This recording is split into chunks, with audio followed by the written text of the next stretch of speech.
¿Se ve? Sí, sí se ve. Ok.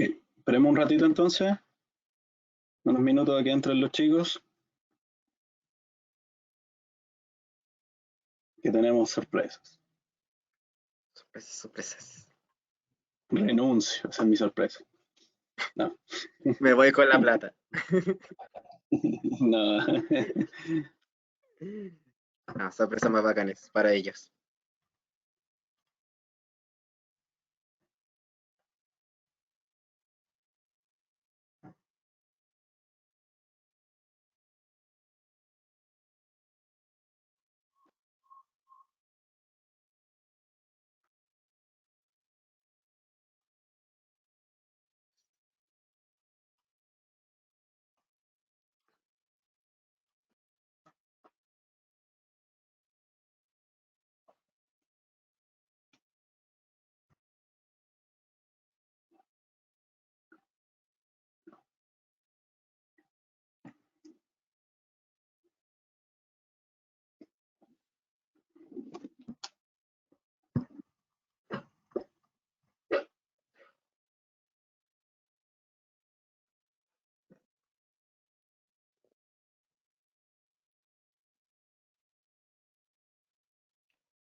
Vamos a esperar unos minutitos.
Vamos a esperar hasta las 5:05 y empezamos.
Ya.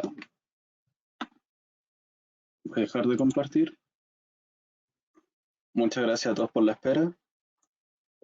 Empezaremos la nueva jornada de este congreso. Fabián, le cedo el cupo para que él pueda hacer su presentación. Ok. Gracias, Patricio. Bueno, bienvenido a todos los asistentes a esta nueva charla sobre el mejoramiento de atención farmacéutica. También darle una grata bienvenida a María Pía Martínez, jefa de la Unidad de Asuntos Sanitarios en Farmacias Cruz Verde, quien nos presentará diversas estrategias de mejoramiento asociadas al desempeño en farmacias comunitarias. Pero antes de eso, le voy a dar el pase a Yanara, que nos tiene a parecer una sorpresa que contarnos. ¿O no? Gracias, Fabián. Efectivamente hay sorpresas, chicos, como le hemos prometido durante todo este día y va a seguir siendo la temática y la tonalidad de este evento. Estoy buscando lo que vamos a sortear el día de hoy, en este preciso momento. ¿Qué será? ¿Qué será? ¿Dejó la llenada? ¿No está? No está, se nos fue. Ya, en este preciso instante, entonces vamos a sortear una tablet Huawei Mate 1.7 pulgadas, altavoz dual estéreo, potente desempeño y múltiples capas de protección ocular. No la ven porque para variar la pantallita está... No me deja usarla, pero lo juro que estoy... Ponela frente tuyo, ponela frente tuyo. Frente tuyo. Ahí se ve algo. ¡Ay! Ahí se ve. Ya, entonces, chiquillos, mismo tema que en la mañana, voy a compartir mi pantalla y voy a mostrarles el sorteo. Estamos entonces, acá está, bueno, vamos a hacer lo mismo de la mañana, vamos a tomar todos los nombres. Recuerden que todos tienen un número único de registro, así que... Así es. Con eso definimos el premio. Vamos a tirarlo con nombre para sorpresa al tiro. Veamos entonces el sorteo. Bueno, recuerden, chicos, si salen sorteados, tienen que poner en la sección de preguntas, indicar que están presentes para poder entregarles su premio y hacemos la gestión. Entonces, 3, 2, 1. Leonardo Belmar, él no salió sorteado en la mañana. Y no estaba, así que no sé si está ahora, puede ser su día de suerte. Vaya a jugar su loto, amigo. Vaya a jugar su loto al tiro. Te juro que él salió en la mañana y no estaba presente. ¿Está o no está? Salió en la mañana. No. No respondió. Salió en la mañana, poner en el chat. Ya, 5, 4, 3, 2, 1, al agua. Ya bueno, si alguien lo conoce, díganle que se vaya a jugar un loto, por favor. Sí, que vaya. O que no juegue, porque de verdad, si no llega a la todo. ¿Quién se va a presentar para qué juega? Ya, dale la siguiente. Camila Palma Molina. Camila, ¿estás ahí? Camila, ¿estás? ¿Me escuchas? ¿Me oyes? ¿Me sientes?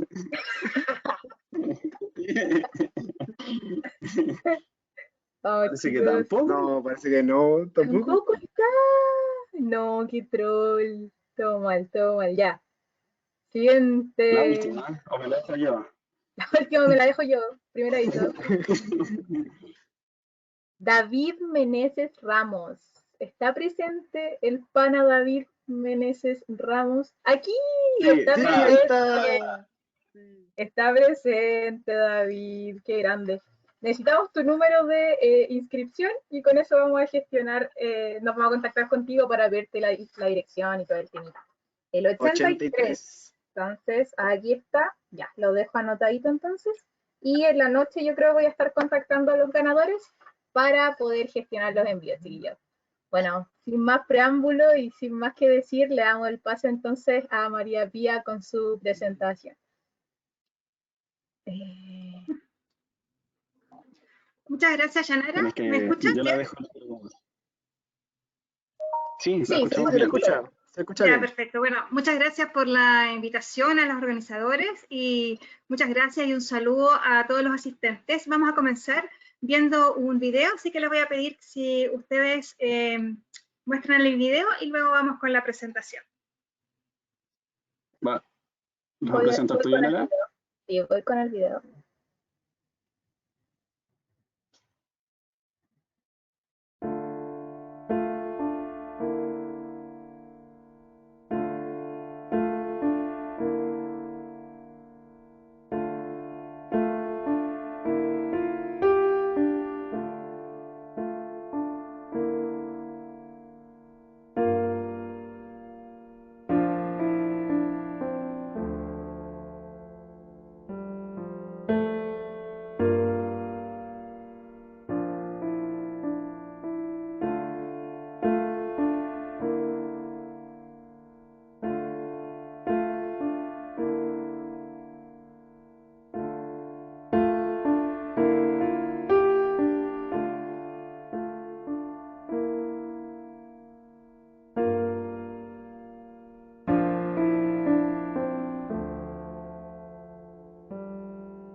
Muchas gracias, Yanara. Lo podemos suspender aquí.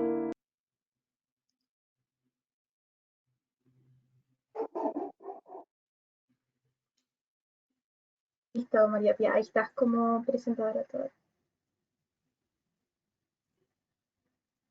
Ahí se ve la presentación, ¿sí? En modo pantalla completa. Perfecto. Sí, Perfecto. se ve genial. Bueno, miren, este es un video, como habrán visto, muestra la realidad de Estados Unidos, la realidad respecto de los errores, más que errores médicos, errores en medicina en general, y sobre todo un video que hace un llamado a todos los involucrados, hace un llamado importante al paciente, pero por supuesto que también es un llamado a las personas que estamos relacionadas con la atención de salud de este paciente. Es un video de sensibilización y un video que muestra también cómo la posibilidad de error que está presente en todos los actos de salud es un error que está muy invisibilizado, un error del cual no solo el paciente, sino que muchas veces los profesionales de la salud no estamos tan conscientes. Ahora, acá nos dan varios datos de Estados Unidos, donde hay una muy buena estadística respecto a esta realidad, y yo quisiera partir entonces haciendo una reflexión de qué ocurre en Chile, cómo estamos a nivel local. Y en base a estadísticas, a datos publicados, estudios relacionados a nivel internacional sobre errores en farmacia comunitaria, porque en farmacia hospitalaria este tema está mucho más estudiado, pero en farmacia comunitaria no tanto. En base a los datos publicados en farmacia comunitaria, hay datos en el Reino Unido, hay datos en los países nórdicos, también en base a la experiencia en la organización donde yo me desempeño, que es Farmacia Cruz Verde, yo he hecho una estimación respecto de los errores que se producen en el país, y probablemente se producen 30 errores al día de dispensación en las farmacias comunitarias. Y probablemente se producen entre 1 y 3 errores graves cada año. Graves me refiero a errores que, por ejemplo, pueden llevar a la hospitalización de un paciente. Entonces, dado esto, y dado que los errores son inherentes al ser humano, que son, pueden evitarse, pero nunca los vamos a reducir a cero, entonces la primera reflexión a la que yo los invito es cómo nos enfrentamos al error. Cuando nosotros hablamos de un error de medicación, de un error en la dispensación de un medicamento o de cualquier error en la vida, ¿cuál es nuestra filosofía? ¿Cómo nos acercamos a este error? Y en general, cada organización tiene una forma, una cultura de enfrentar el error. Por organización me refiero a las organizaciones de salud, pueden ser también las organizaciones académicas, la universidad, tiene una forma de enfrentar el error.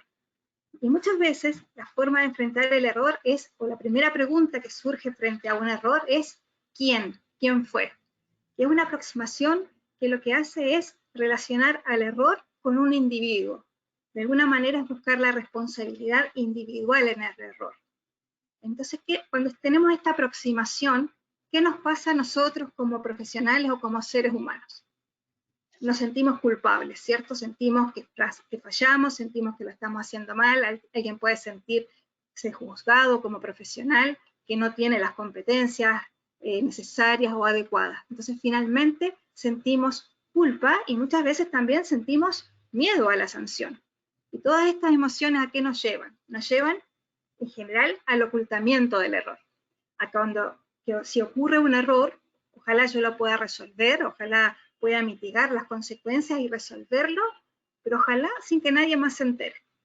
¿Por qué? Porque tengo miedo a ser juzgado por mis pares, por mi jefatura, por mi propio equipo de trabajo. Y por lo tanto, cuando nosotros ocultamos el error, cuando lo dejamos en el entorno más pequeño posible, nos estamos perdiendo una gran oportunidad que es aprender del error. Y eso nos lleva a la otra forma de enfrentar el error.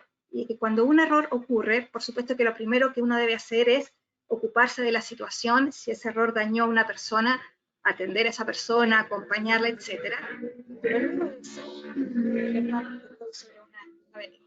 Pero una vez que uno se ha ocupado de lo urgente, de asistir a la persona, la siguiente pregunta que debiera hacer es ¿por qué? ¿Por qué ocurrió este error?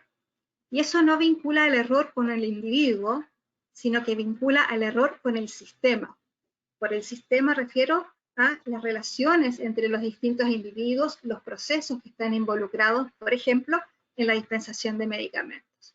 Y cuando nosotros encontramos la causa del error, cuando nosotros podemos decir por qué ocurrió el error, entonces tenemos un buen paso, un buen camino transitado de cara a la solución. Y a la solución me refiero a evitar que este error se repita. Entonces, el buscar la causa del error nos lleva, en vez de a la sanción individual, nos lleva a la prevención. Es decir, lo que procuramos acá es que este error nunca más ocurra. No solo que no me ocurra a mí, que no le ocurra al profesional que trabaja al lado mío, ojalá que no ocurra nunca más en la organización, ojalá que no ocurra nunca más en Chile, y podemos ir ampliando fronteras también.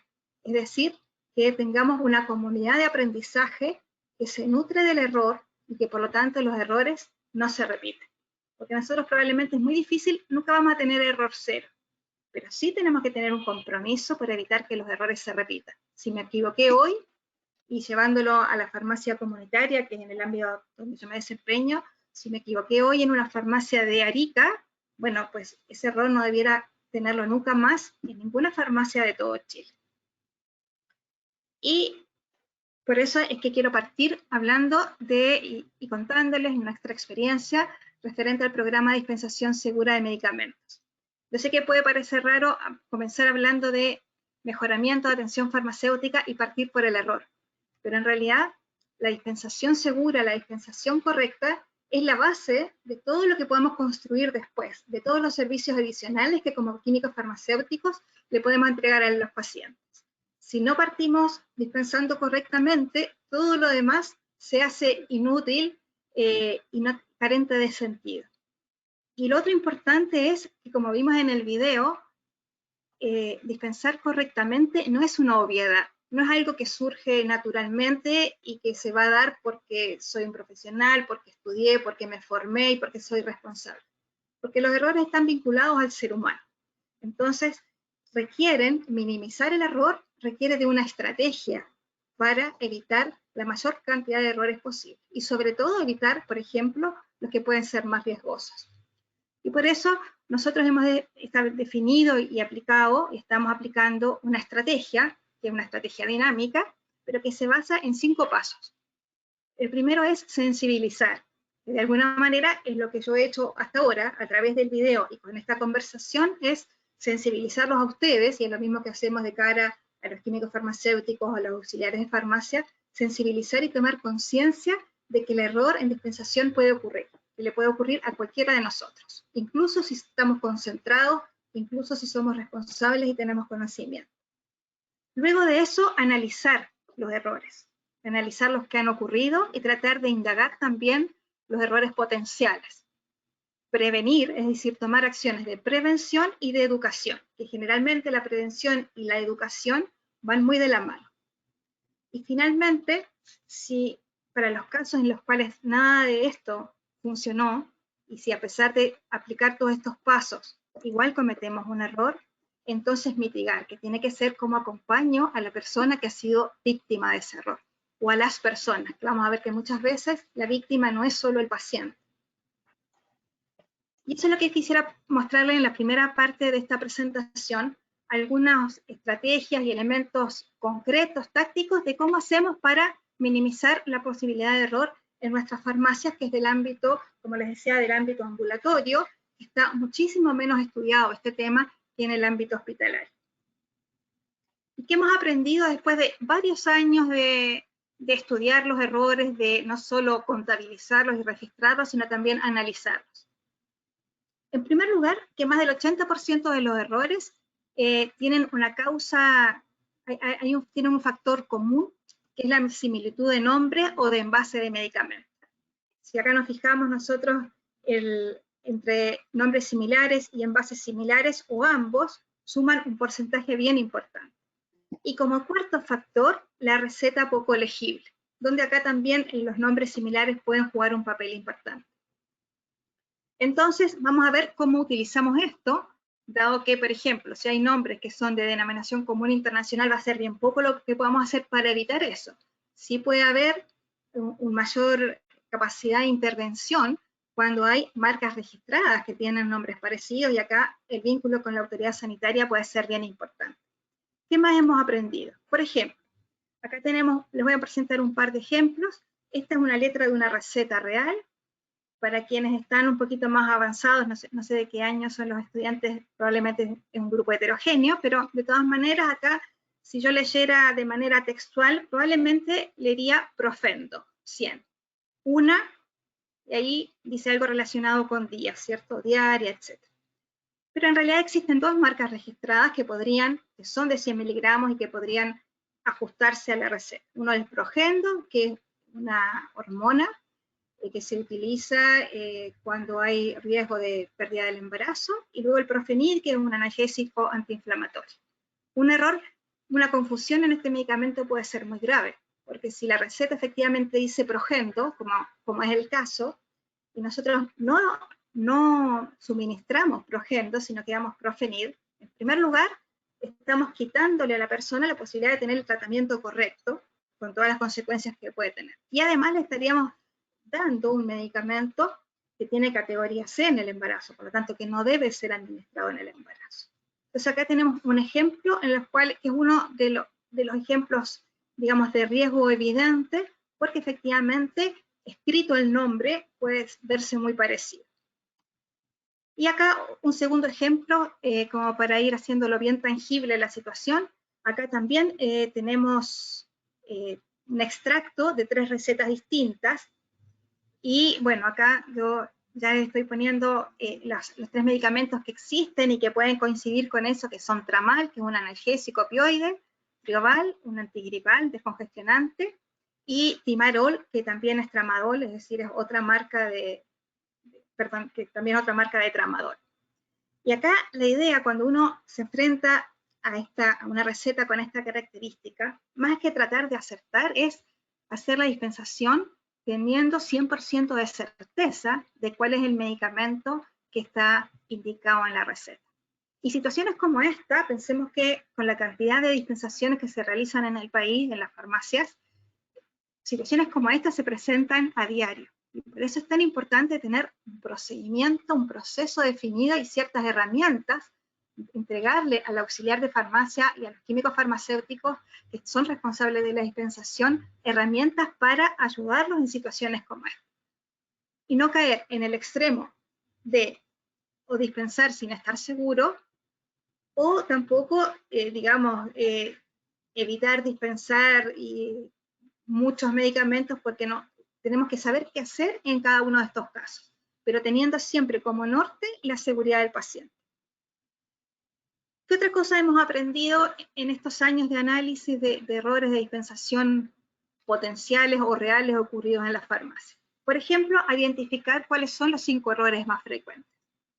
No se los voy a mencionar de pasada, pero, por ejemplo, acá una marca registrada que es Prestat y otra marca registrada que es T4. Uno es pregabalina, que se utiliza en tratamiento de dolor crónico, entre otros usos, y el otro es una hormona tiroidea.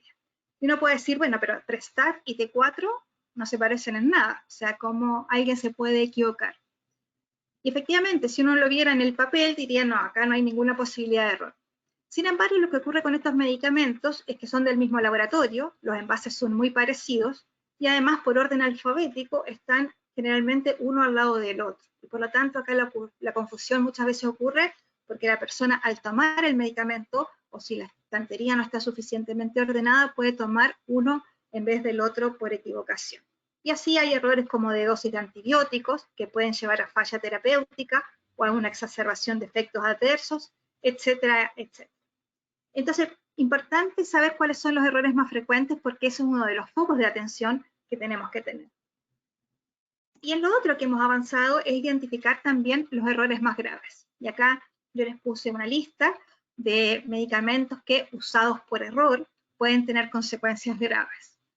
Acá tenemos los anticoagulantes, algunos medicamentos cardiológicos, como la digoxina, la amiodarona, las insulinas y también los hipoglicemiantes orales, el Trioval y Tramal, que ya se los había mencionado antes, que es un error bien grave porque además, si una persona, por ejemplo, se le indicó a un niño Trioval en gotas, si le administra Tramal en gotas, la dosis de Tramal que se le administraría, la dosis de Trioval en general son, por ejemplo, 10 a 15 gotas. Si esa dosis se le administra en Tramal, por error, puede causar incluso una depresión respiratoria, entonces un error realmente grave. Ahí se me quedó repetido, perdón, ácido bórico, bicarbanato, tranquilizantes por el efecto que tienen a nivel del sistema nervioso, etc. Este resumen de errores que yo quise compartir con ustedes, primero porque es bueno compartir esta información. Como les decía, es bueno que esto no ocurra en ninguna farmacia, en ninguna parte.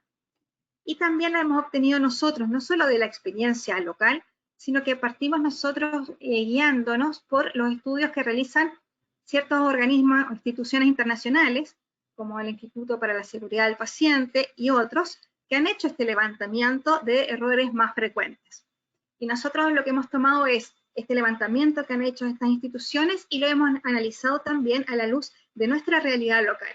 Y en base a eso es que hemos diseñado las estrategias de prevención que implementamos efectivamente en nuestras farmacias. Pero si, por ejemplo, ustedes el día de mañana están en un ámbito distinto, si están en el ámbito ambulatorio de farmacia comunitaria, este listado les puede servir. Si están en farmacia hospitalaria, les sirven los listados que están publicados de las instituciones que estudian este tema. Por lo tanto, nunca partimos de 0-0, sino que siempre hay otros que lo estudiaron antes y podemos partir de esa base para desarrollar nuestros propios sistemas de prevención de errores. Y las acciones concretas que nosotros hemos desarrollado y que quiero compartir con ustedes son, por un lado, el análisis de la causa basal del error. Acá nosotros vemos que este arbolito tiene ciertos síntomas. El síntoma es el error, pero el error tiene una causa raíz, es decir, ¿por qué se produjo el error? Y ahí vamos a ver cómo analizamos estas causas. Luego tenemos otra acción que es de un almacenamiento diferenciado de medicamentos riesgosos. Es decir, aquellos medicamentos que pueden causar daño cuando son usados por error, tienen un almacenamiento, una condición de almacenamiento especial con estas alertas. Luego también tenemos mensajes de alerta informáticos en el momento de la dispensación y también un proceso de capacitación continua. Así que les voy a hablar un poquito de cada una de estas acciones en detalle. ¿Cómo analizar las causas de los errores? Acá tenemos lo que se llama el modelo del queso suizo. En la mañana ustedes tuvieron una charla de farmacovigilancia, así que es probable que hayan conversado de algo de esto también. Lo que representa este modelo es, lo que representan los agujeros de este queso son las causas, los fallos que se pueden ocurrir y las causas de fallos. Por ejemplo, que los medicamentos tengan nombre parecido, que estén almacenados, que los medicamentos que tienen nombre parecido estén almacenados juntos, uno al lado de otro. O que las personas que realicen la dispensación no conozcan los medicamentos o todos los medicamentos, o que no tengan acceso a información de los medicamentos para consultar si les surge alguna duda, o una sobrecarga de trabajo, o una larga lista de etcétera. Es decir, estos agujeros son todas las factores que pueden contribuir a un error. Generalmente un error se produce cuando más de uno de estos factores se alinean en el tiempo. Y eso es lo que representa la flecha roja. Generalmente cuando uno analiza un error, se da cuenta que no tienen una causa, que los errores son multifactoriales, que cuando han ocurrido más de una circunstancia contribuyente es que cuando el error realmente se materializa y se hace efectivo. Y por el contrario, las capas de queso son las capas de protección, es decir, son todas las acciones que nosotros podemos implementar y que hemos implementado y están correctamente implementadas para evitar el error. Entonces, lo que yo les mostraba en la diapositiva anterior, por ejemplo, de que las personas se capacitan, es una capa de protección. Que tengamos un sistema de alerta es otra capa de protección.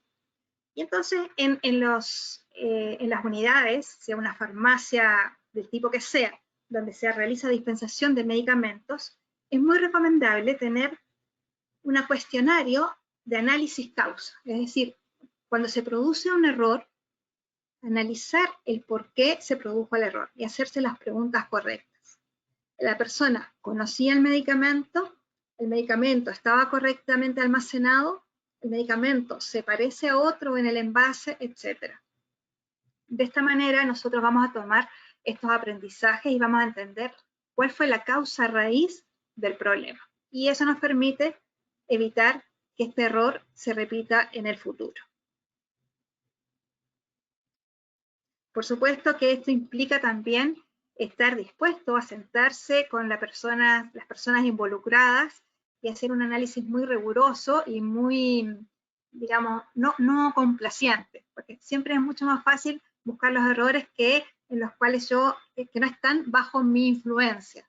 Pero uno también tiene que ser como bien honesto y decir, bueno, este es el conjunto de causas contribuyentes del error. En algunas puedo estar directamente involucrada, quizá en otras no. Pero es bien importante que este análisis sea bien riguroso. Esta es una imagen, yo sé que no se lee, pero es para mostrarles que existe un formulario que se completa cuando se ha producido un error. Y lo que es bien importante también, y ahí es más difícil todavía, completar este formulario no solo cuando el error se produjo y provocó un daño al paciente.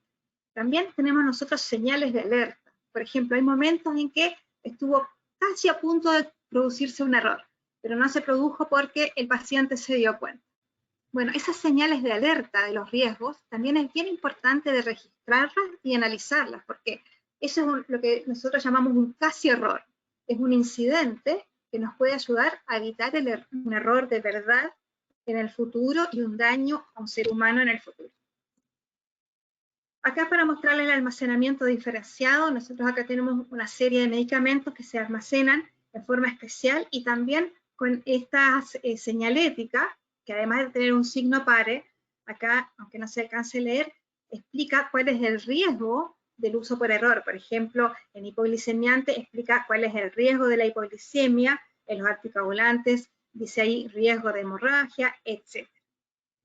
Entonces es importante porque esto también genera una alerta permanente, es decir, esto hace que el tema de la prevención de errores esté permanentemente a la vista de las personas que realizan la dispensación.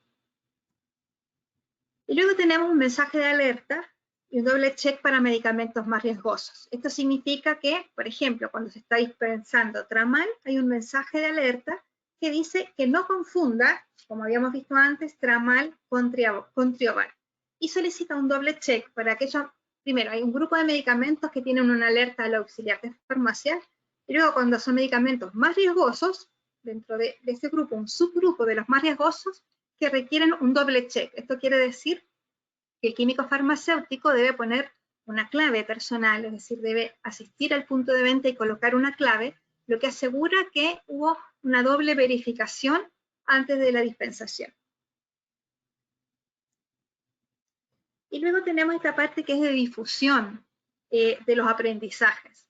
Este es un diario mural que está en una farmacia que tiene información diversa, interna de la compañía, y dentro de este diario mural tenemos una presencia permanente de afiches como este, donde advierte respecto de no confundir un medicamento con otro, y explica cuál puede ser, de manera breve, pero con la información más relevante, cuál puede ser la consecuencia de confundir ese error. Entonces, esto tiene una doble finalidad. Tiene un rol de sensibilización y también tiene un rol formativo. Y también tiene un rol de promover el respeto de los procedimientos.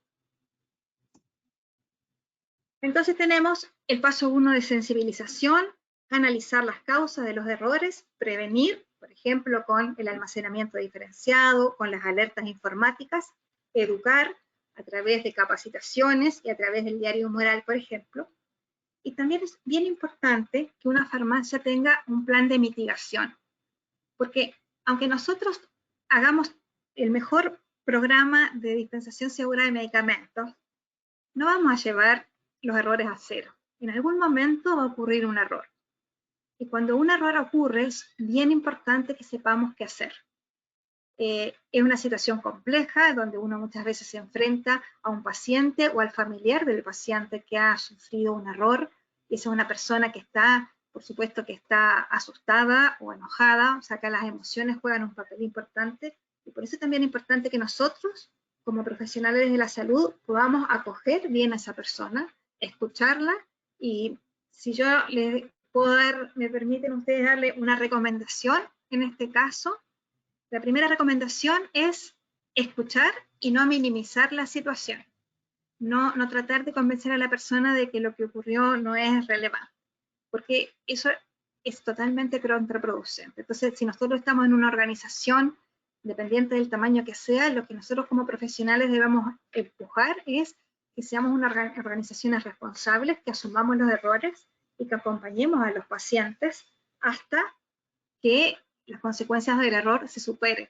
A veces un error puede no tener consecuencias de salud, puede tener una consecuencia leve o muy pasajera, alguna molestia, un retraso en la recuperación, o puede tener consecuencias más graves, y ahí nuestra responsabilidad no termina hasta que el paciente se recuperó totalmente del problema. Y ahí puede pasar desde unas horas hasta unos días, a veces pueden pasar hasta varios meses. Pero ahí recién termina nuestra responsabilidad en el paso de mitigación. Nadie quiere que llegue ese paso y por eso que tenemos que reforzar los pasos 1 a 4 de la manera más responsable y también estratégica posible. Por estratégica me refiero a buscar que realmente las acciones que implementemos sean eficaces en la prevención de errores.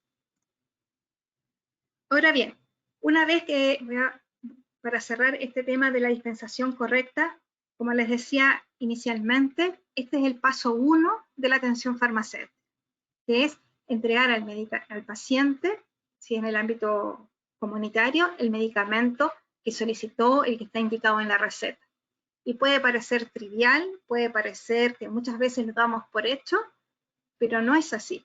Realmente los errores ocurren con una incidencia baja, pero finalmente afectan a un ser humano y por lo tanto tenemos que evitarlos a toda costa y hacer nuestro mayor esfuerzo por evitar, porque ese ser humano es un ser humano que merece que nosotros le entreguemos una atención sanitaria segura.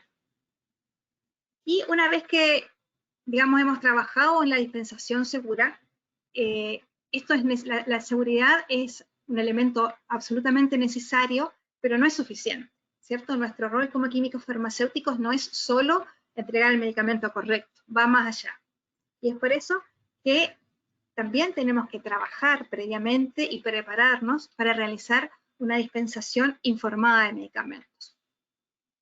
Esto significa que cuando entregamos un medicamento a un paciente, esa dispensación se acompañe de la información que ese paciente necesita para usar el medicamento como corresponde.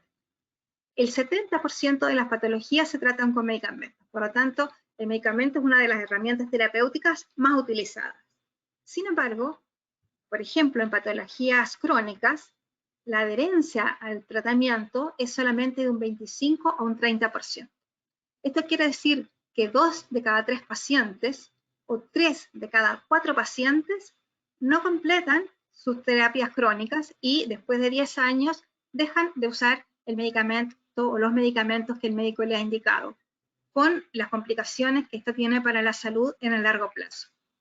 Entonces, lo que nosotros debemos preguntarnos como químicos farmacéuticos es cómo contribuir, por ejemplo, a la adherencia al tratamiento. ¿Qué información es relevante de entregar a los pacientes para que ellos no solo usen los medicamentos de manera correcta, de manera racional, sino que además ayudar a la adherencia, a que no suspendan los tratamientos antes de tiempo? Y entonces, como nosotros como químicos farmacéuticos recibimos múltiples preguntas de nuestros pacientes, clientes en la farmacia. Múltiples, variadas. Nosotros tenemos como químicos farmacéuticos el desafío de que si estamos en una farmacia ambulatoria, y muchas veces en un ámbito hospitalario tampoco, pero el ámbito hospitalario es un poquito más acotado, tenemos que conocer medicamentos de todo el espectro terapéutico. ¿Ya? Entonces, esto requiere de nosotros una preparación permanente para de verdad ser los expertos en medicamentos, como estamos llamados a ser dentro del equipo de salud. ¿Y cómo nosotros podemos analizar una terapia farmacológica? Como químicos farmacéuticos, cuando nosotros recibimos cualquier consulta, hay 3 atributos que seguramente ustedes en las clases de atención farmacéutica o en los talleres de atención farmacéutica ya los estudiaron, pero que uno nunca los tiene que perder de vista. Cuando uno está frente a un paciente y sus medicamentos, para cada uno de los medicamentos tenemos que preguntarnos nosotros, ¿este medicamento es necesario? Es decir, ¿este medicamento responde a una necesidad, a un problema de salud que realmente se puede resolver con el medicamento? ¿Esto es producto de una automedicación?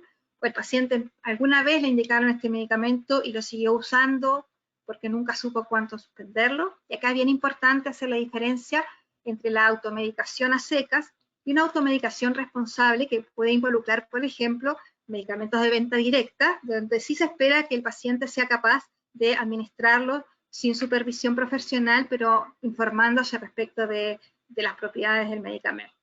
pero acá cuando yo hablo de automedicación me refiero en general a problemas de salud que no son autolimitados, sino que requieren una supervisión del equipo de salud. Entonces, la primera pregunta es, ¿el tratamiento es necesario? La segunda pregunta es, ¿el tratamiento es eficaz? ¿Está siendo eficaz para este paciente?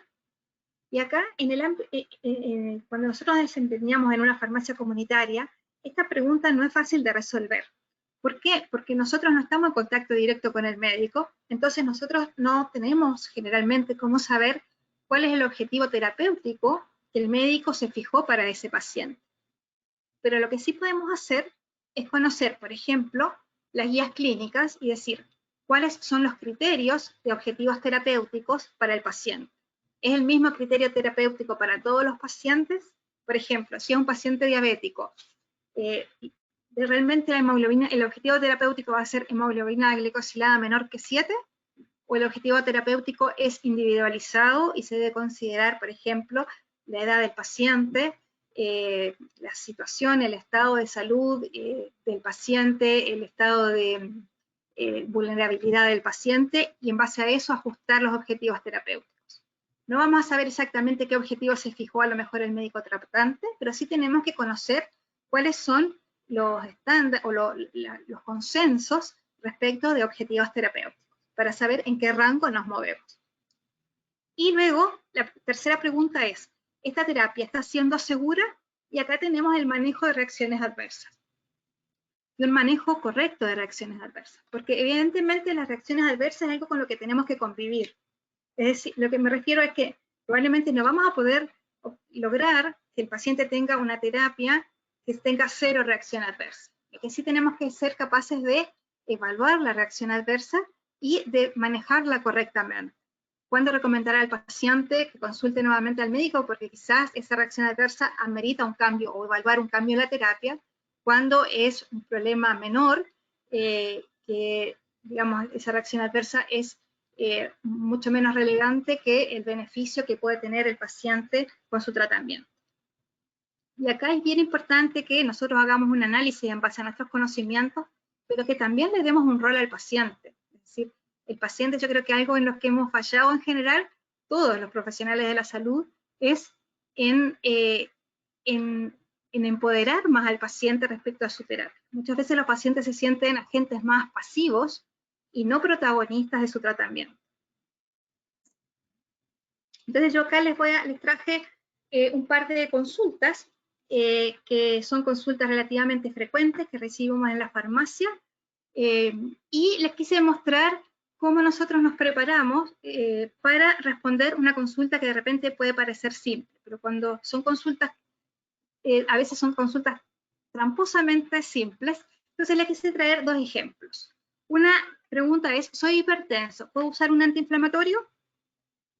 Lo que yo les voy a presentar acá no está preparado en forma especial para este congreso, sino que es parte de un material que nosotros desarrollamos para un seminario que tuvimos sobre tratamiento de enfermedades cardiovasculares. Entonces, lo que le quiero decir es que este material es parte de un trabajo sistemático, que se hace de cara a los químicos farmacéuticos para promover que los químicos farmacéuticos estén actualizados en temas de medicamentos. Porque, bueno, ustedes ahora van a salir de su carrera muy actualizados porque claramente llevan 5 o 6 años estudiando medicamentos, pero una vez que entran a la práctica profesional, ustedes saben que el conocimiento de medicamentos se duplica cada 5 años y por lo tanto es bien importante estar actualizado. Entonces acá les voy a presentar simplemente a modo de ejemplo cómo trabajamos una pregunta que de repente puede parecer simple y qué información es importante rescatar. Entonces la primera pregunta que nosotros buscamos responder es, bueno, voy a hacer una introducción para quienes estén en las etapas más iniciales de la carrera. Vamos a hablar de los antiinflamatorios no esteroidales como el ibuprofeno, ketoprofeno, meloxicam. Y la pregunta es, ¿elevan la presión arterial en un paciente hipertenso? Es decir, ¿puede un paciente hipertenso que tiene un dolor o inflamación usar un antiinflamatorio? Y la segunda pregunta que nos tenemos que hacer es, ¿en qué rango de magnitud? Entonces, en la parte izquierda de la pantalla está el resultado de un estudio, pero yo les voy a presentar les voy a ir presentando las conclusiones para avanzar un poquito más rápido. En pacientes hipertensos, efectivamente, los antiinflamatorios no esteroidales pueden producir un incremento de presión arterial que en general varía entre 1 y 8 milímetros de mercurio.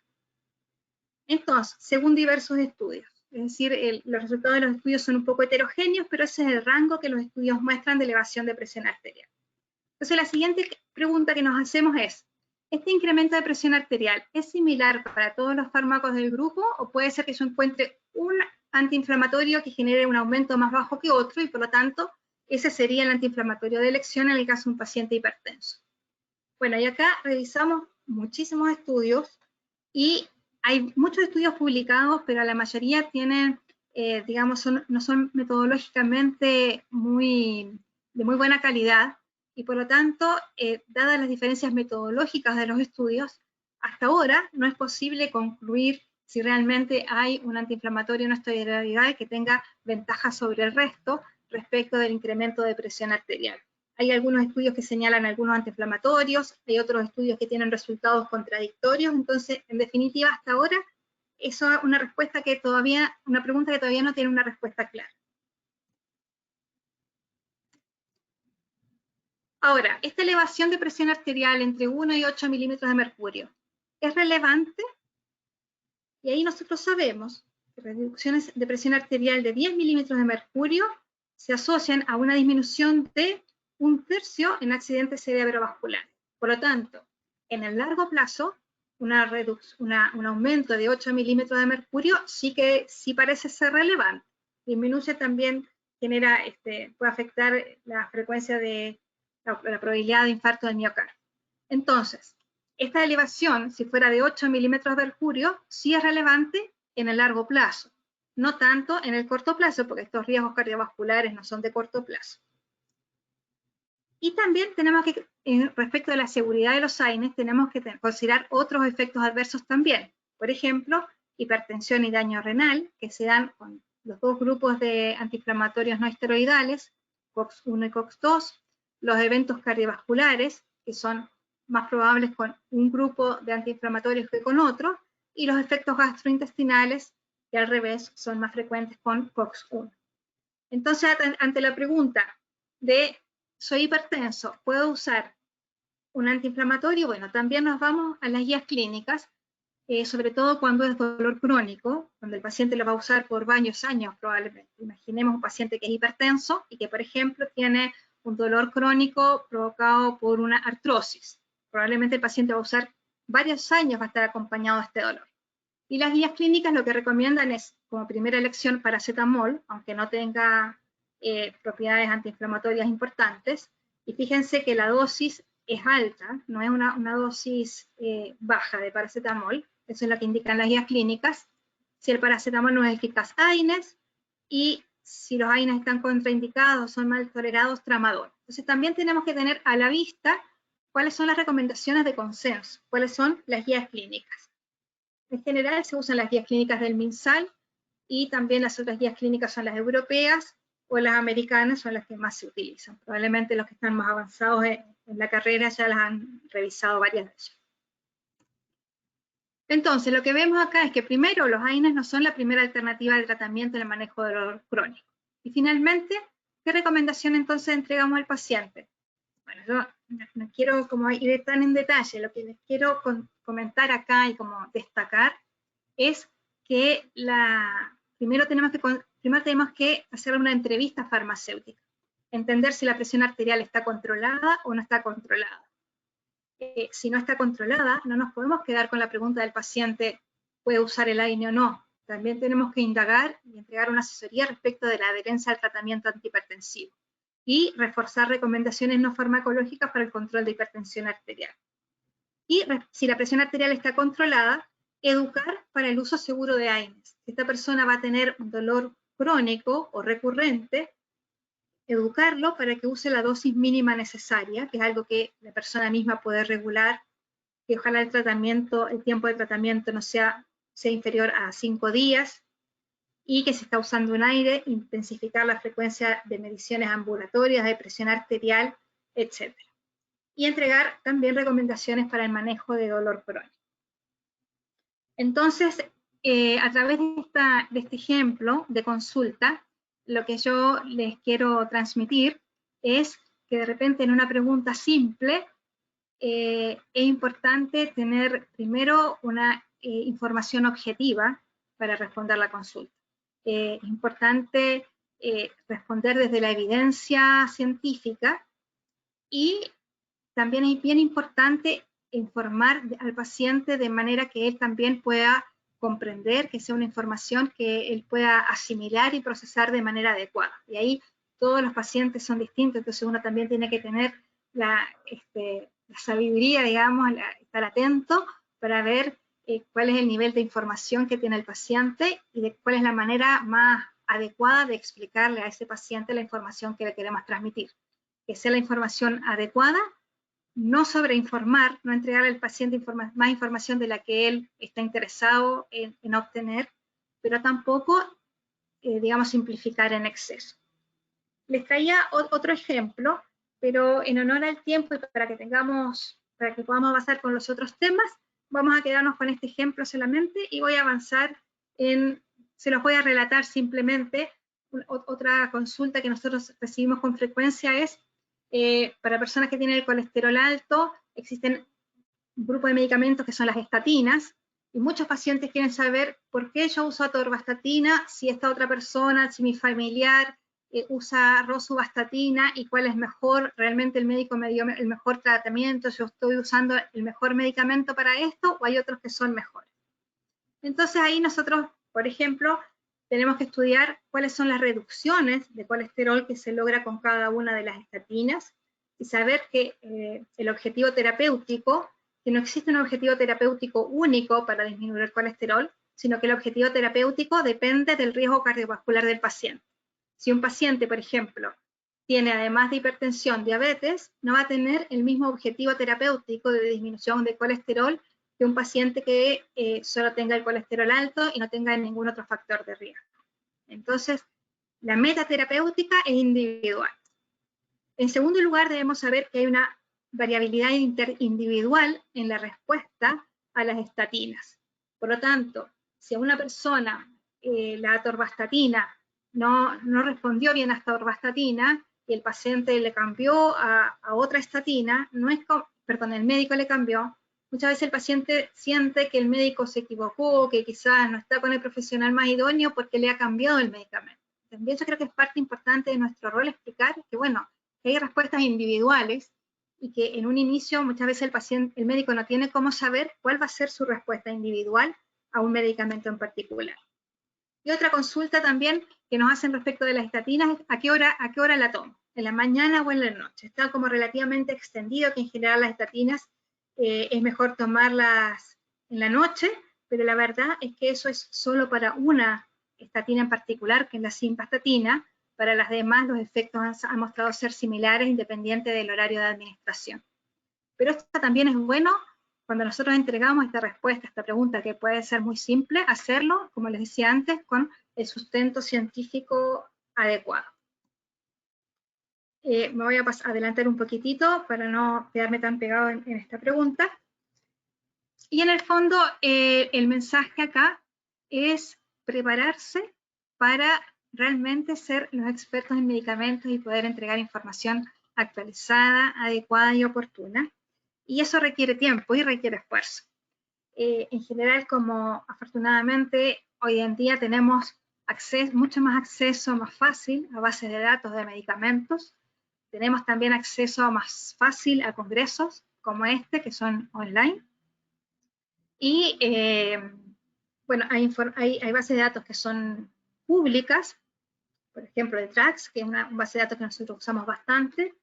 Hay otras bases de datos que se deben pagar, como el Micromedex, que es una muy buena base de datos o fuente secundaria de información de medicamentos. Claro, de repente si están, por ejemplo, en una farmacia sola, digamos, ¿no? Es caro, no, pero si están en una organización más grande, es bueno asociarse de repente y poder tener información, acceso a esta base de información.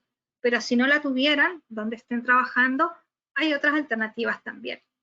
Y lo que muchas veces se nos olvida o no le damos tanta importancia es compartir conocimientos y experiencias. Los congresos son una muy buena oportunidad para compartir conocimientos y experiencias, pero también es bueno generar ciertas redes de trabajo, de apoyo, para compartir conocimientos y experiencias, independiente del ámbito donde desempeñan, si están en un CESFAM, si están en una farmacia privada, si están en una farmacia hospitalaria, y si están se sienten medio solos donde estén, seguramente hay otras personas que están desempeñando en otras organizaciones tareas similares a las de ustedes, desafíos similares, y es bueno como técnicos farmacéuticos que estemos conectados, que tengamos nuestras redes.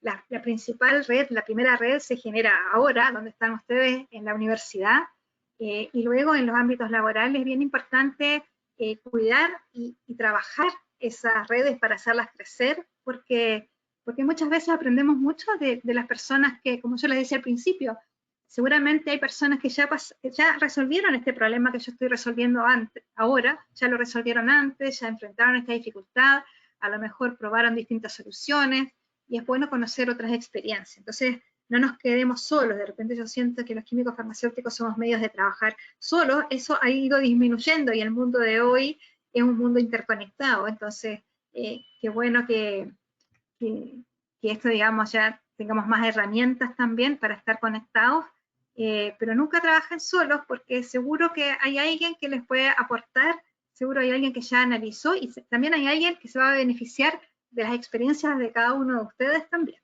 Así que es importante generar estas redes de trabajo. Y cuando vamos a entregar información de medicamentos, también, aparte del conocimiento del medicamento, que nosotros lo hemos estudiado por varios años en la universidad, también es muy importante ver cómo comunicamos, cómo entrego la información que tengo.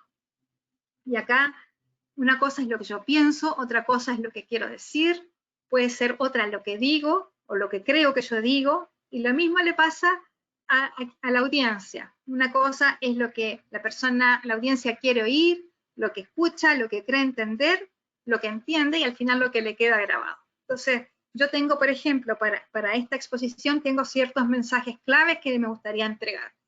El primero era el de estar conscientes de que los errores en la dispensación son una realidad que vamos a enfrentar siempre, y que es importante tomar medidas de prevención eficaces.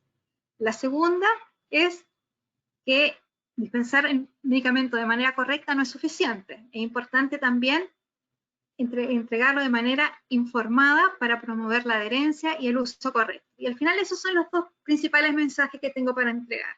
No sé si esos son los mensajes que mi audiencia está recibiendo. A lo mejor unas personas se quedan con ese mensaje, otras personas se quedan con otra. Entonces la comunicación es importante. Yo acá no tengo la posibilidad de recibir retroalimentación de ustedes, quizá algo del chat, y espero que me comenten, pero cuando ustedes estén entregando asesoría farmacéutica a un paciente, sí que tienen la posibilidad de recibir retroalimentación. Y la mejor forma de saber si la persona con la que yo estoy tratando de entregarle una información la comprendió es preguntarle con qué se queda de la información que yo le he entregado, y escuchar lo que me dice. Y ahí es la manera que tengo de saber si realmente yo cumplí el objetivo de transmitirle la información relevante y que él la comprendiera, o ella lo comprendiera.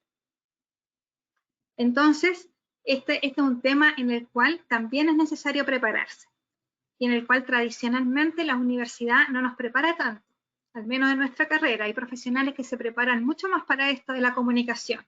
En general, en química y farmacia nos preparamos menos, pero es importante hacerlo, ¿ya? Así que yo los invito a las universidades, que no sé si hay alguien además de estudiantes de las universidades, pero a ustedes como estudiantes a empujar que las universidades también den opciones, faciliten las opciones de preparaciones en el ámbito de la comunicación, y si no, también uno como profesional tiene herramientas para prepararse. Hay profesionales acá, estas capacitaciones las hacen actores, las hacen personas que saben mucho de comunicación, y uno también puede tomar iniciativas individuales para prepararse para la comunicación.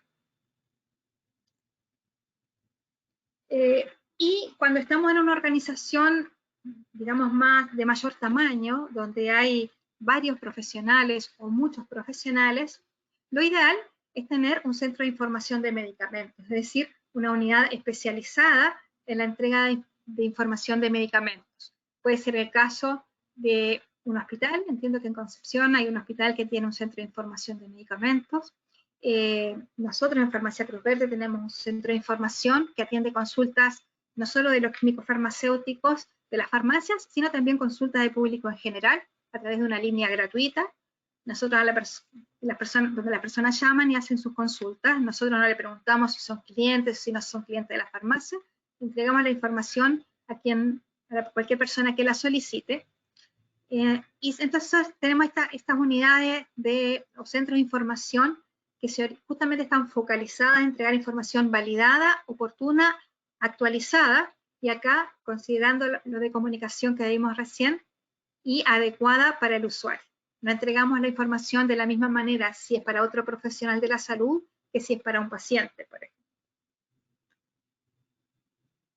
Bueno, y para contarles que nosotros en esta unidad, en Cruz Verde se llama Servicio de Información de Medicamentos, trabajamos un grupo de químicos farmacéuticos y también estudiantes en práctica de química y farmacia, así es que si digamos esta actividad les interesa, ustedes pueden acercarse para conocerla, simplemente para conocerla más, o eventualmente también para hacer alguna práctica en nuestra unidad. Nosotros recibimos estudiantes en práctica de todas las universidades que dictan la carrera de química y farmacia, las prácticas o trabajos finales, porque para que realmente el trabajo en un centro de información de medicamentos tenga sentido y sea útil para ambos, tanto para la unidad como para la persona que hace la pasantía o la práctica, es necesario tener los conocimientos de medicamentos ya incorporados, haber pasado por farmacia clínica, etc.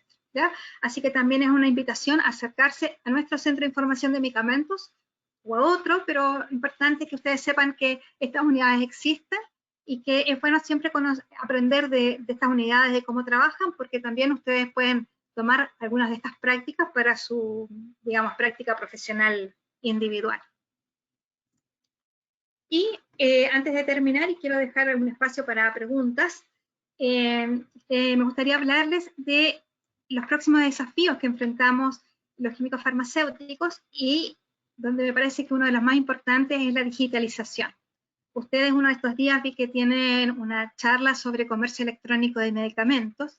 Yo les quiero hacer un pantallazo, al menos, de dispensación digital de medicamentos, es decir, cómo está haciendo la transición desde la receta gráfica impresa en un papel a la receta electrónica. Y comentarles que actualmente, al día de hoy, la norma sanitaria chilena reconoce 3 tipos de recetas. Una que es la receta gráfica o impresa, que es la receta de siempre. Otra que es la receta digitalizada, que es una receta en papel a la que el médico la digitalizó, o el prescriptor la digitalizó. Es decir, le tomó, por ejemplo, una foto y se la mandó al paciente por WhatsApp. Para que esa receta sea válida, tiene que estar inscrita en una plataforma del Ministerio de Salud. Y la forma de hacer esto es que se inscribe la receta y el Ministerio de Salud entrega un código de verificación que luego se utiliza en la farmacia para corroborar que la receta es válida. Pero esta digitalización de las recetas fue una solución un poco momentánea para resolver durante la pandemia, porque en realidad la solución más definitiva es la receta electrónica, que es como un formulario electrónico, así como uno hace ciertos formularios electrónicos, por ejemplo, no sé, una factura electrónica o un certificado de nacimiento electrónico. Bueno, esto es una receta electrónica, es decir, se hace en una plataforma que tiene los controles y las certificaciones necesarias y que además entrega una manera de verificar a quien va a dispensar la receta que esa receta es válida. Y como está pensado el modelo de receta electrónica para Chile, que esto es algo que está en desarrollo todavía, pero muy pronto a implementarse, es que los médicos, los prescriptores, médicos, veterinarios, etcétera, odontólogos, emitan su receta en una plataforma y que exista un repositorio nacional de receta electrónica. Es decir, todas las recetas electrónicas que se generan en Chile llegan a un repositorio nacional que es administrado por el Ministerio de Salud. Y cuando el paciente, por supuesto que el paciente tiene acceso a su receta en esta plataforma y también tiene el derecho de cederle esa información a una farmacia. Es decir, la receta es propiedad del paciente. Si yo estoy en una farmacia, no tengo cómo saber qué medicamento le han prescrito a un paciente en particular, salvo que ese paciente me ceda el derecho a acceder a esa información. Y lo que en la práctica se cede el paciente es un código de acceso a una receta en particular. Y con ese código de acceso, la farmacia accede a esta plataforma que está, a esta receta que está alojada en la plataforma del MinSal y puede realizar la dispensación. Y para conectar con lo que habíamos visto antes, me quiero destacar esta parte. Fíjense que la receta electrónica es una muy buena herramienta para evitar errores de dispensación, porque dado que los medicamentos están identificados electrónicamente, mi sistema electrónico de dispensación puede hacer una verificación sistémica, es decir, puede comparar lo que la receta decía, porque acá se establece también un lenguaje nacional de medicamentos que se llama semántico, es decir, cada medicamento tiene un código nacional. Entonces, se puede hacer un cruce entre lo que el médico prescribió, lo que la farmacia está, o el auxiliar está entregando, e incluso antes de que se entregue el medicamento, hacer ese cruce y bloquear, por ejemplo, la dispensación en caso de que no coincida. Entonces, este proceso que nosotros tenemos con un sistema de alertas, etcétera, con receta electrónica, es muchísimo más fácil de hacer, y yo esperaría que los errores de dispensación disminuyeran por lo menos en un 80% cuando la receta electrónica esté implementada en todas las farmacias en Chile.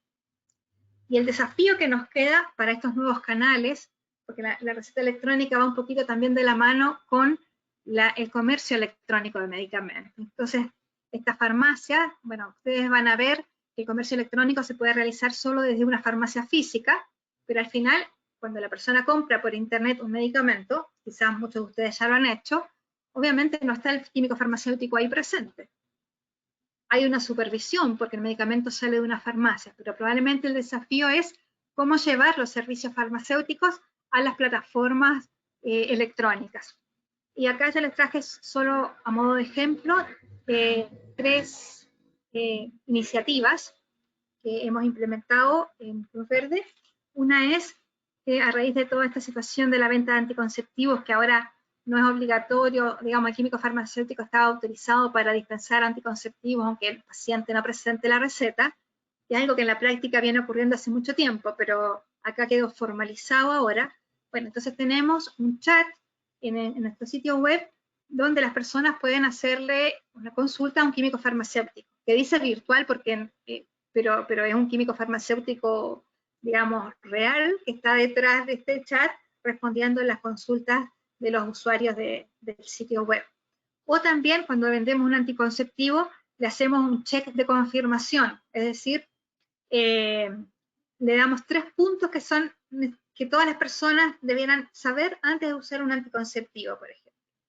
Y luego entregamos información también simplificada respecto a distintos medicamentos. Acá está puesto el ejemplo de la sertralina, pero es solo un ejemplo de la información simple, de manera simple que nosotros entregamos para promover un uso correcto y seguro de medicamentos cuando son adquiridos a través de comercio electrónico y sin un contacto con otra persona, con otro ser humano, con el técnico, con el auxiliar o con el químico farmacéutico.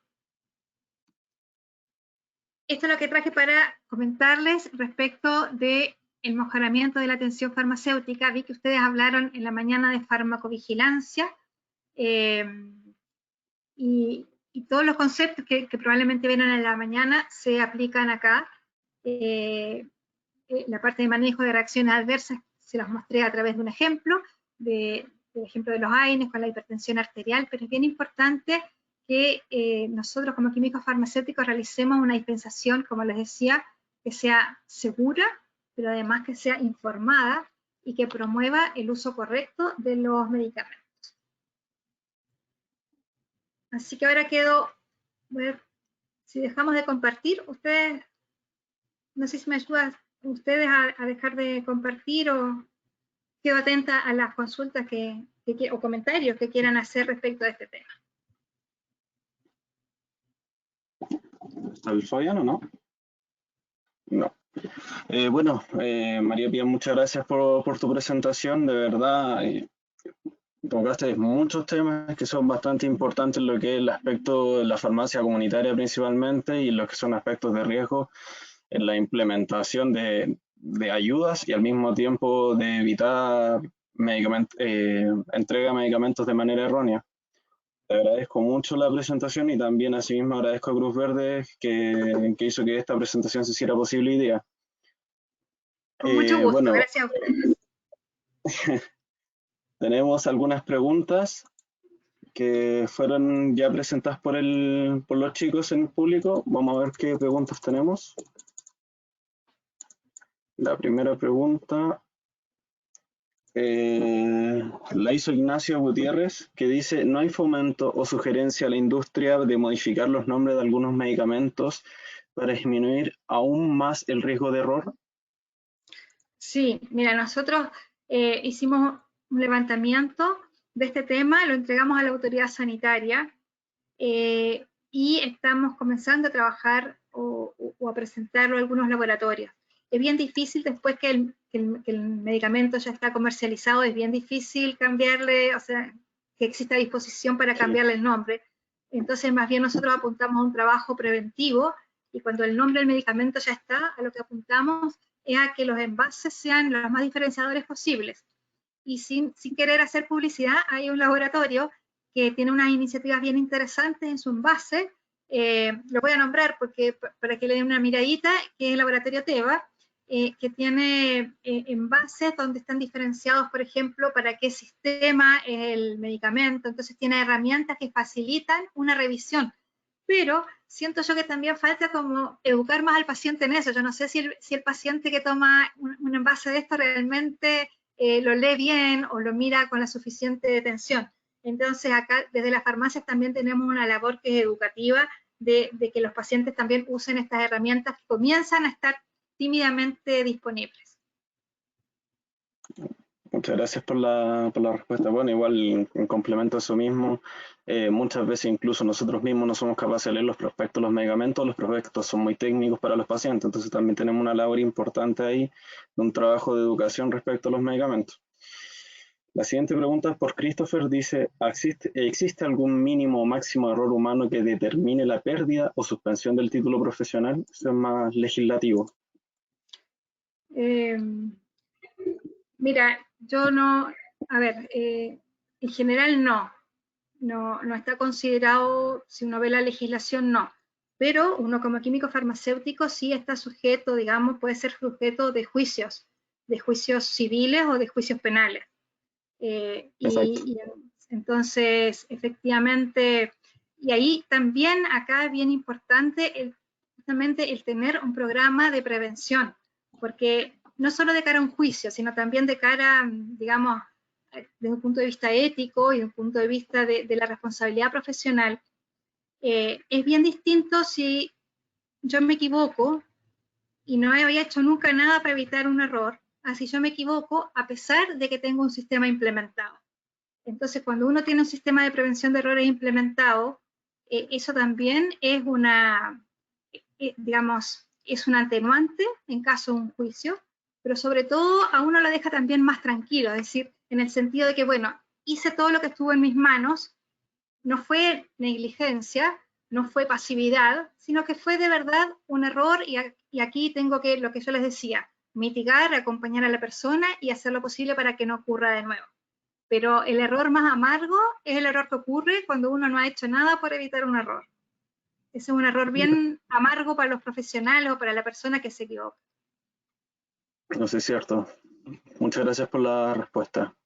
La siguiente pregunta la hace Arlene. Dice: una consulta. Entonces, en el caso de que el paciente tenga controlada su hipertensión, ¿puede utilizar cualquier AINE no selectivo o se debe escoger alguno en específico para este tipo de paciente? Ya. Bueno, como vimos, depende de qué otras características tenga el paciente, si tiene otras comorbilidades, si tiene enfermedad renal, etc. Pero imaginemos que un paciente que solo tiene hipertensión arterial pudiera ser cualquiera para un tratamiento breve, para un dolor agudo, y si es crónico, habíamos visto que el paracetamol es la mejor opción. Igual, esa sería como en resumen. Muchas gracias. La siguiente dice, de Rocío, en el caso de que exista un error y se llegue a un caso de mitigación, ¿qué acompañamiento le realizan al paciente que sufrió el error? El acompañamiento es, mira, lo primero es dar la cara, diciéndolo de manera coloquial, es decir, no esconderse, no hacer como que no, entonces comunicarse con el paciente. Fíjate que a mí en particular me ha tocado incluso avisarle a un paciente un error, o sea, un error que se detectó en algún momento en la farmacia, porque se quedó la receta retenida y porque después que el paciente se había ido, se detectó el error un par de días después, y nos tocó llamar al paciente y darle la mala noticia, pero al final era lo que correspondía responsablemente. Y en cuanto al acompañamiento, por ejemplo, si la persona, primero saber qué consecuencia ha tenido y preguntarle si ha tenido alguna molestia, consecuencia que se pueda atribuir al error, y acompañarlo desde la organización. O sea, siempre hay una persona que es el interlocutor, pero la organización es quien tiene que estar detrás, por ejemplo, facilitando las atenciones médicas que correspondan, financiando las atenciones médicas que correspondan, hasta que la situación esté resuelta desde la perspectiva de la salud. Exacto, bueno, es que ahí también está la labor ética de un profesional de la salud, siempre es velar porque la salud de los pacientes esté asegurada y si uno comete un error, evitar que ese error sea más grave. Ahí continúas tú. ¿Tienes audio ahora? Y ahora sí tengo audio.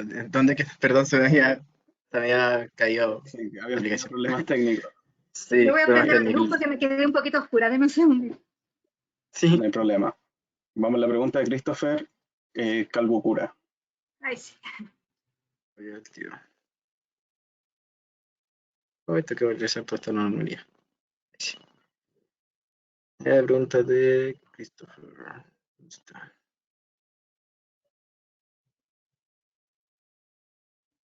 ¿La encontraste? Uy, la verdad no me aparece. Te la mandé por interno. Dale.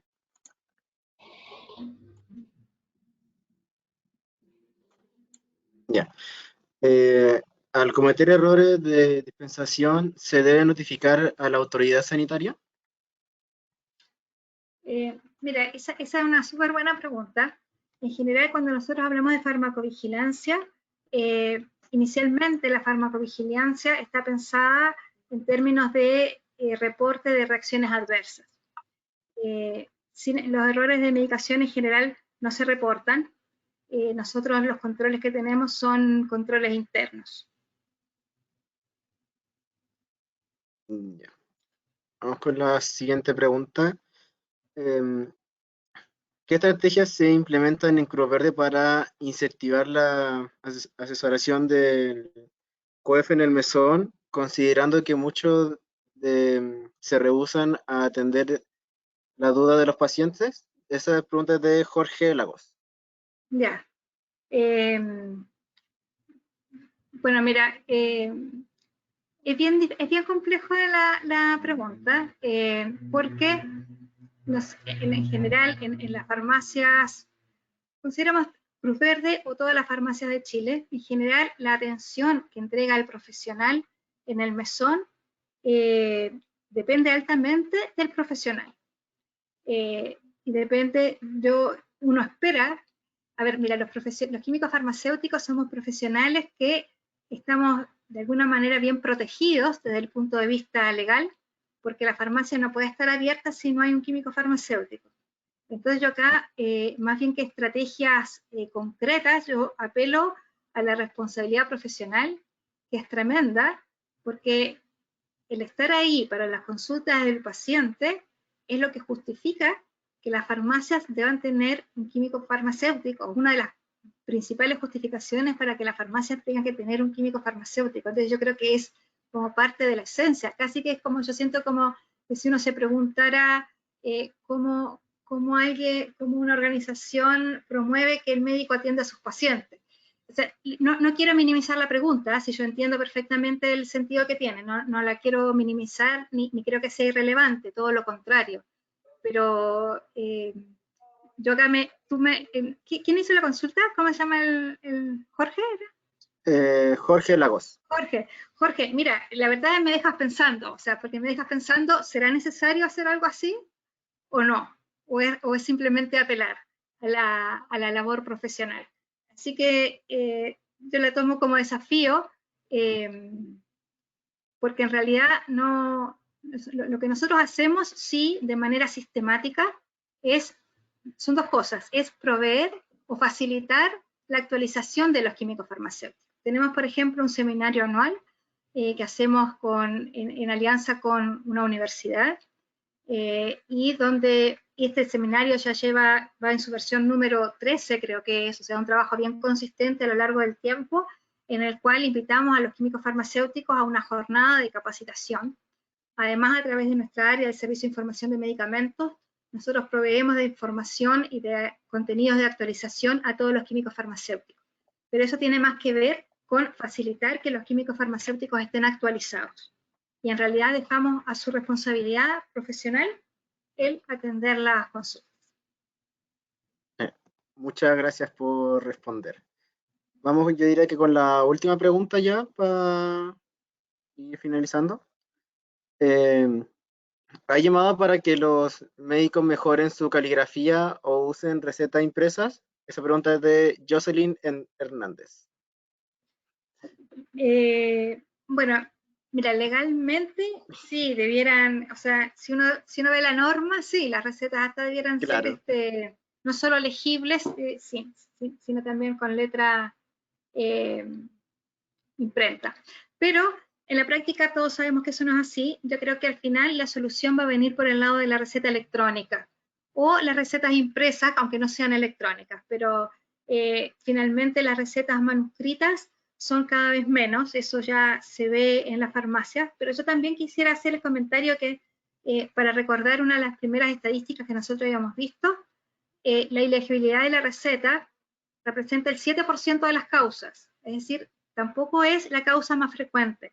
Nosotros, y yo personalmente, que estoy dentro del grupo de químicos farmacéuticos que analiza los errores que han ocurrido, les puedo asegurar que una muy alta proporción de los errores se cometen con recetas perfectamente legibles. Entonces, siendo un factor, no es el más relevante. Pero yendo a la pregunta concreta, creo que se va a resolver formalmente y normativamente a través de la receta electrónica.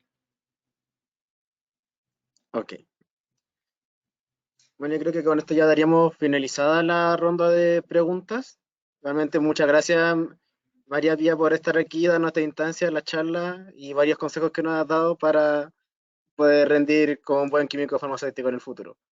Bueno, muchas gracias a ustedes por la oportunidad de compartir con todas las asistentes, que veo que es una audiencia muy numerosa en este congreso. Sí.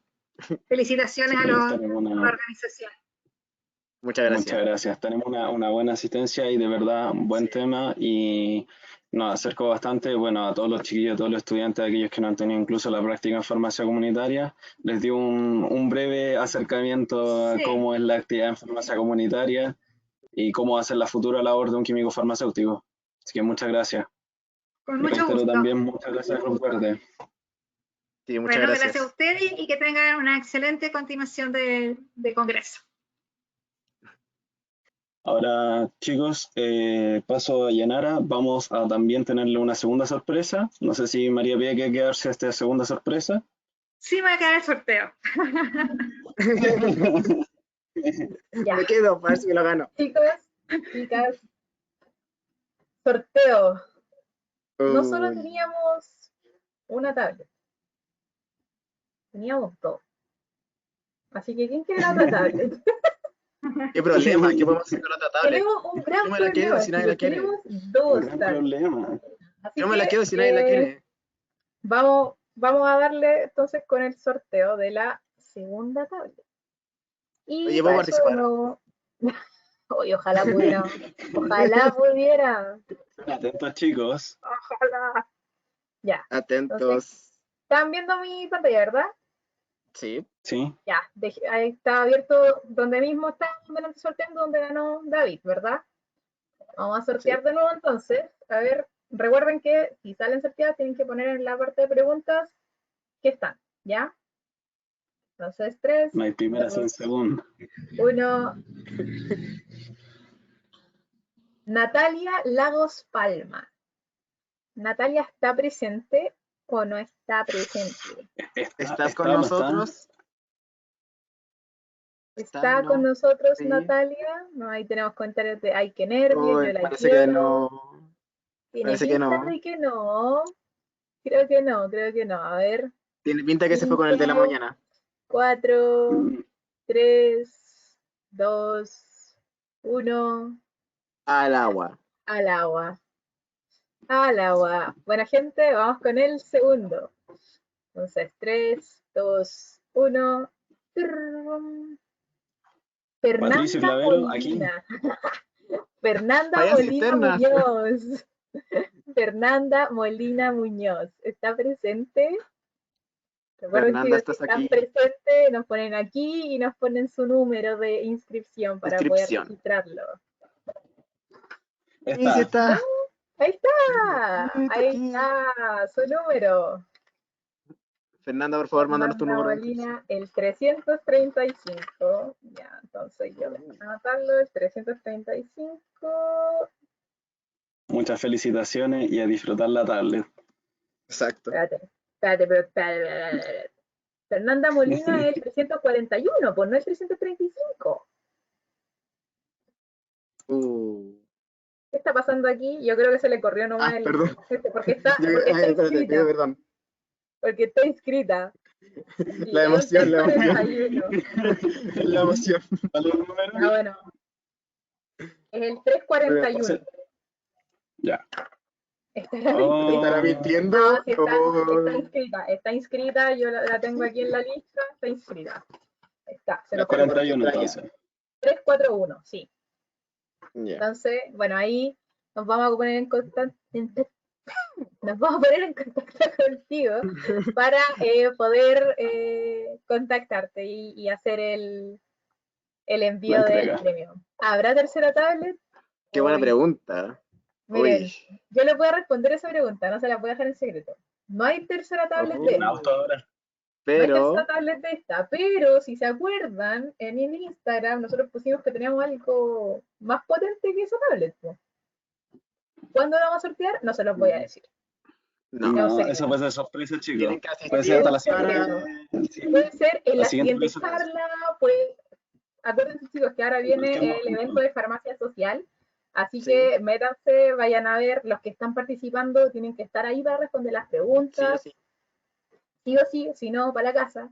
Recuerden que los premios del evento de farmacia social están súper buenos, tenemos cajas con regalos, 100 lucas en sorteo, o sea, en competencia, en verdad. Así que ahí nos vemos en el próximo evento. Pero ya, chiquillos, estén atentos, participen harto en las charlas y nos estaríamos viendo a las 7 ya. Pregunta si por el mismo vamos link. a dar un receso. Así que, bueno, reiterar las gracias y bueno, también ahí dar las felicitaciones a Fernanda también por el premio de la tablet. Así que estaríamos culminando esta etapa de la jornada de hoy día. Ya, la jornada de esta presentación, discúlpenme. Así que nos vemos a las 7, chicos. Eso, chicos, siempre el mismo link, siempre, de hoy hasta el viernes, el mismo link para todos los eventos, ¿ya? Que ahí nos estamos viendo. Que estén muy bien.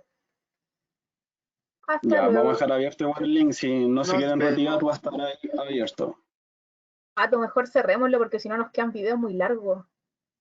Pero tienes razón. Sí, vamos a cerrarlo, chicos, y bueno, a las 7 estamos de vuelta. Pronto. Ya, espérate un poco. Espera un poco. ¿Qué pasa ahora? Quiero guardar el registro de preguntas. Ya, ahora démosle. Ya. Ya, listo, tíos. Nos vemos un ratito. Nos vemos, chicos.